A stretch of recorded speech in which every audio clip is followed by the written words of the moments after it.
સુરત વરિયાવી બજારના મરજાન શામી હોલ ખાતે સર્વ સમાજ સંગઠન દ્વારા આયોજિત નોટબુક વિતરણ કાર્યક્રમમાં જરૂરતમંદ વિદ્યાર્થીઓ અને તેમના વાલીઓ ઉપસ્થિત રહી કાર્યક્રમને સફળ બનાવ્યો છે. આ કાર્યક્રમનો મુખ્ય ઉદ્દેશ્ય જરૂરિયાતમંદ વિદ્યાર્થીઓને શિક્ષણમાં સહાયરૂપ થવું અને ભવિષ્ય ઘડવામાં એક નાનકડો પણ મજબૂત પાયો બનાવવો. સર્વ સમાજ સંગઠનના ઉપક્રમે વરિયાવી બજાર મરજાન શામી હોલ ખાતે જરૂરિયાતમંદ વિદ્યાર્થીઓ માટે નોટબુક વિતરણ કાર્યક્રમનું ભવ્ય આયોજન કરવામાં આવ્યું હતું. કાર્યક્રમમાં મોટી સંખ્યામાં વિદ્યાર્થીઓ અને વાલીઓ સાથે ઉપસ્થિત રહ્યા હતા. વિદ્યાર્થીઓના શૈક્ષણિક વિકાસને આધાર આપવા હેતુસર આયોજિત આ કાર્યક્રમમાં હાજર રહેલા વિદ્યાર્થીઓના ચહેરા પર ખુશી છલકાતી નજર આવી હતી. સંગઠનના સભ્યો અને સામાજિક આગેવાનો દ્વારા વિદ્યાર્થીઓને નોટબુકોનું વિતરણ કરવામાં આવ્યું હતું. કાર્યક્રમમાં સંગઠનના પ્રમુખ તથા મહેમાનો દ્વારા સમાજના શિક્ષણ ક્ષેત્રે યોગદાન અંગે માર્ગદર્શન પણ આપવામાં આવ્યું હતું. તેઓએ જણાવ્યું હતું કે શિક્ષણ એ ઉજળા ભવિષ્યની કુંજી છે અને દરેક બાળક શિક્ષણથી વંચિત ન રહે એ માટે સંગઠન હંમેશા પ્રયત્નશીલ રહેશે. આ પ્રસંગે સ્થાનિક અગ્રણીઓ, શિક્ષકો અને વાલીઓએ સંગઠનના કાર્યની પ્રશંસા કરતા જણાવ્યું હતું કે આવા કાર્યક્રમો સમાજમાં શૈક્ષણિક જાગૃતિ ફેલાવવાનું કામ કરે છે. મારું નામ અબ્દુલ સમદ મુનશી છે. સમદભાઈ, કયા બેનર ઉપર કઈ જગ્યા ઉપર આજે નોટબુક વિતરણ થાય છે?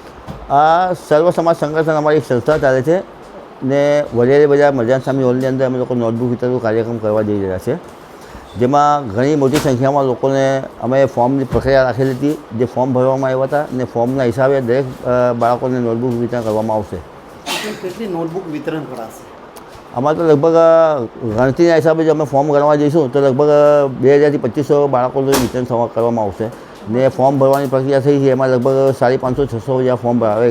પર હેડ ગણવા જઈએ 3 વ્યક્તિ તો 1500-2000 એમ થઈ જ જાય છે. છેલ્લા કેટલા વખતથી આ જે નોટબુક વિતરણનું છેલ્લા કેટલા વખતથી કરે છે? અમારા સંસ્થાના નામથી અમે લોકો આ અમારું ચોથું વર્ષ છે. ચોથા વર્ષથી અમે સતત કરતા આવ્યા છે અને આ સિવાયમાં બીજા ઘણા બધા અમારે ત્યાં કામ કરવામાં આવે છે સંસ્થા તરફથી. ઘણા બચ્ચાઓની ફી માફી કરવામાં આવે છે, ફી અમારે ત્યાંથી આપવામાં આવે છે. ઘણી બધી એવી જેવી કે આપણે કાર્ડની સિસ્ટમ છે, બધા આયુષ્માન કાર્ડ, ઈશ્રમ કાર્ડ, આભા કાર્ડ, આ બધા કાર્ડ છે એ બધા અમારે ત્યાં ફ્રીમાં બનાવવામાં આવે છે.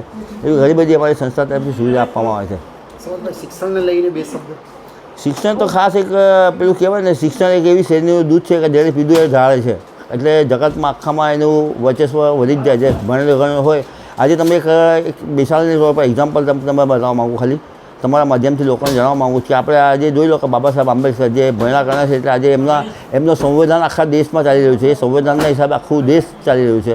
એટલે ભણેલા ગણ્યાને તો વાત જ થઈને હું શિક્ષણના માધ્યમથી શિક્ષણ માટે લોકોને આવકાર આવવા માટે કહું છું કે તમે જમવાનું એક રોટી ઓછી ખાઓ, પણ જમવાનું સતત રાખો, ભણાવવાનું સાથે રાખો. જમવાનું ઓછું કરો, ભણાવવાનું સાથે રાખો બાળકોને. એટલે ભણીને બાળકો આગળ આવશે, તમારું પણ ભવિષ્ય ઉજ્જવળ થશે અને બચ્ચાનું ભવિષ્ય ઉજ્જવળ થશે.